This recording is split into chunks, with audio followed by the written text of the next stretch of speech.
জঙ্গিপুর জেলা পেলে উন্নতির গতি কোথায়? যানজটে দমবন্ধ জঙ্গিপুরের ফুলতলা মোড়।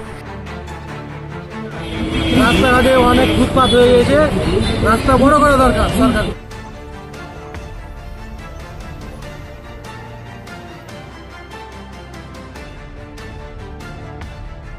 জেলা মানেই তো উন্নত মানের পরিষেবা, পরিষ্কার পরিচ্ছন্ন রাস্তাঘাট, যানজট মুক্ত যাতায়াত ব্যবস্থা এবং সাধারণ মানুষের ন্যূনতম নাগরিক সুবিধার নিশ্চয়তা। মুখ্যমন্ত্রী জঙ্গিপুরকে জেলা হিসেবে ঘোষণা করেছেন ঠিকই, কিন্তু বাস্তবে এখানকার অবস্থা এখনও সেই পুরনো দুরবস্থার মধ্যেই রয়ে গেছে, বিশেষ করে ফুলতলা মোড়। এই গুরুত্বপূর্ণ সংযোগস্থলে প্রতিদিন তৈরি হওয়া যানজট এখন জনজীবনের চরম দুর্ভোগের কারণ হয়ে দাঁড়িয়েছে। স্কুল কলেজগামী ছাত্রছাত্রী, অফিস যাত্রী, এমনকি হাসপাতালগামী রোগী, সকলের পথ আজকে আটকে পড়ছে এক নিঃশেষ সমস্যা, যানজট। সময় নষ্ট হচ্ছে, ভোগান্তি বাড়ছে জঙ্গিপুর যানজটের কারণে। ফুলতলা মোড় থেকে বাসস্ট্যান্ড পর্যন্ত 200 থেকে 300 মিটার পথ পেরোতে সময় লেগে যাচ্ছে প্রায় আধ ঘন্টা। টোটো চালক সাদ্দাম জানালেন, অন্য কোনো কাজ পেলে আমরা টোটো চালাতাম না, রাজ্যে কোনো কাজ নেই, তাই বাধ্য হয়ে টোটো চালাতে হচ্ছে। যদি শিল্প থাকতো, বিকল্প কর্মসংস্থান থাকতো, তাহলে এই রাস্তাঘাটে এত যানজট হতো না। সাদ্দামের কথায় উঠে আসে আরও একটি উদ্বেগজনক চিত্র। ফুলতলায় একটি হাসপাতাল রয়েছে, কিন্তু অ্যাম্বুলেন্স ঢুকতেই দেরি হয়ে যায়। এই যানজটের কারণে রোগীর অবস্থা আরও খারাপ হয়ে যায়। পথযাত্রী সনাতন মণ্ডলের বক্তব্য, ফুটপাত আর রাস্তার দুই ধারে ব্যবসায়ীরা দখল করে বসে রয়েছেন। সাধারণ মানুষ হেঁটে যাওয়ার জায়গা পাচ্ছেন না, ফলে অনেকেই রাস্তায় নেমে হাঁটেন, আর তার ফলেই যানজট আরও বাড়ে, ফুটপাত দখল ও রাস্তাঘাটের অরাজকতা। তবে তিনি ট্রাফিক গার্ড ও সিভিক ভলেন্টিয়ারদের পরিশ্রমের কথা স্বীকার করেন। বলেন, তারা এই প্রচণ্ড রোদের মধ্যেও কাজ করে যানজট সামাল দেওয়ার চেষ্টা করেন। এই জঙ্গিপুর বিধানসভার বিধায়ক জাকির হোসেনেরও অন্তর্গত। তিনিও দুর্নীতির বিরুদ্ধে সরব হন প্রায়শই, কিন্তু ফুলতলার যানজট সমস্যা নিয়ে তার অবস্থান বা উদ্যোগ রইল ও এখনও সমস্যার সমাধান হয়নি।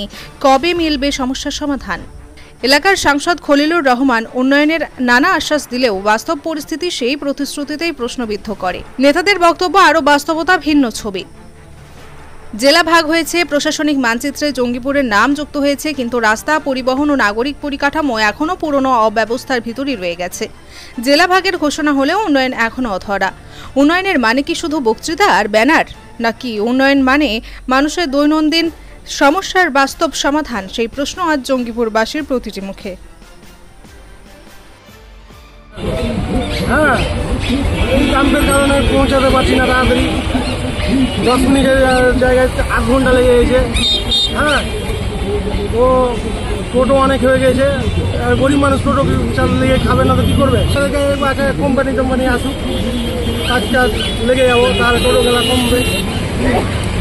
তো জঙ্গিপুরে তো কিছু আসছে না, টোটো ছাড়া কিছু নাই, টোটো ছাড়া কোনো কাজই নাই। জঙ্গিপুর জেলা ভাগ হয়েছে, মানে জেলা ভাগ হলে উন্নত হওয়ার কথা, সেখানে যানজটের অবস্থাটা এখন এরকম, কি বলবেন?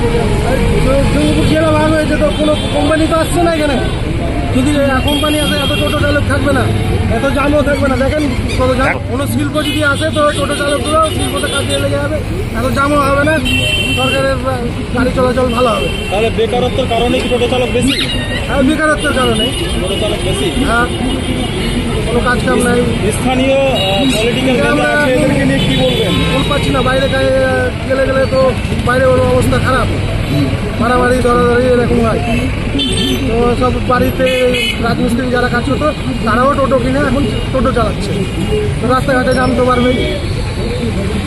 কতক্ষণ দাঁড়িয়ে থাকতে হয় রাস্তাতে? এই যে বাস স্ট্যান্ড থেকে ফুলতলা যেতে 8 ঘন্টা লেগে যায়, এরকম জাম লেগে যায়। সকাল 10টার পর দুপুর 2টা অবধি জাম থাকে এরকম। আপনার নাম? আমার নাম সাদ্দাম শেখ। রাস্তা সবচেয়ে বড় সমস্যা হচ্ছে রাস্তার দুপাশ ক্লিয়ার করতে হবে, তাহলে যানজট ক্লিয়ার হবে।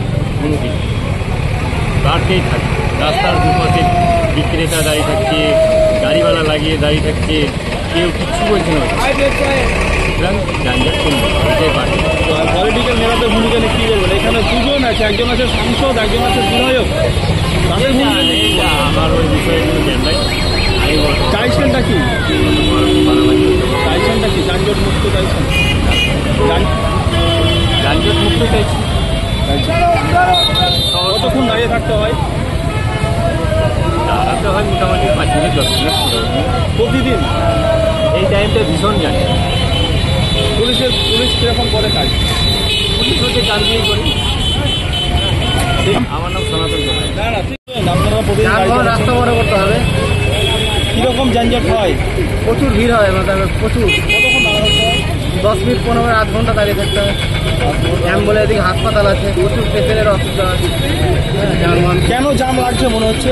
জ্যাম ধরে নেন, ওই যানবাহন বেশি হয়ে গেছে, রাস্তা ছোট হয়ে গেছে। রাস্তা বড় করা উচিত। রাস্তা বড় করতে হবে। জেলা ভাগ হয়ে গেছে, তারপরেও যে বড় হয়নি রাস্তাটা। চাইছেন কি আপনারা? চাইছি রাস্তাটা বড় হোক, ফ্লাইওভার হোক। ফ্লাইওভার হলে তো জ্যাম লাগবে না। আর কি কি সমস্যা হয় এখানে যানজটের জন্য? জ্যাম জটের জন্য হয়তো ফুটপাথটা ঘিরে যেতে, রাস্তাটা ছোট। কি নাম আপনার? আমার বিশ্বরা ঠান্ডা। ভালো কথা। যানজট হয় দুদিন না 4-5 দিন যানজট হয়। যতদিন আপনারা জানেন, কেউ কেরালায় কাজ করে, কেউ চেন্নাই কাজ করে, কে হয়তো বেঙ্গালুরু যায়, বিভিন্ন দেশে যায়। তারা এই এলাকার মানুষ, আমাদের তারা শিল্পী না হলে এত বড় ভালো ভালো বিল্ডিং আপনারা দেখতে পেতেন না। তাই তাদেরকে অনুরোধ করব, তাদের জন্য প্রশাসনকে, যে প্রশাসন পর্যাপ্ত পরিমাণে থাকবে এবং প্রশাসনের সাথে আমি কথা বলছি যেন এই গ্যাঞ্জামটা না হয়, যতটা কমা যায়। হবে তো বটেই, এই যতটা আমাদের কমা যায়, প্রশাসনকে আমি এখনই ফোন করছি যেন সেই ব্যবস্থাটা করে। এবং আমরা চাইবো সবসময় মানুষের জন্যই সব কিছু, তাই মানুষ যেন ভালোভাবে চলাফেরা করে এবং মানুষ যেন হঠাৎ করে রেগে না যায়। আমাদের প্রতিটা মানুষের সমাজের সেবা করাটাই এবং শান্তি আনাটাই আমাদের ধর্ম পড়ে এবং কর্মও পড়ে।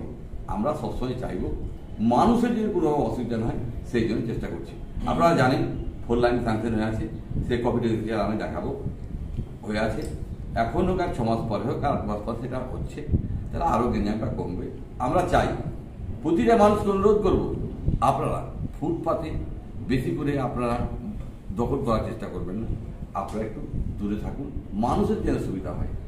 তাই আমি সকলকে অনুরোধ করছি, ঈদুল জোহার শুভেচ্ছা সকলকে জানাচ্ছি। আপনারা ভালোভাবে পাচ্ছেন। এটা আপনাদেরকে দেখাও, আমরা দেখবো এটা, যেটা আপনি বললেন আমার নলেজে আসলো। এটা আমরা ট্রাফিক সাথে বসে আমাদের যা বার্তা দেওয়ার ওটা আমরা নিজের ট্রাফিক লেভেলে ওটা মিটিং করে বলবো। Thank you sir.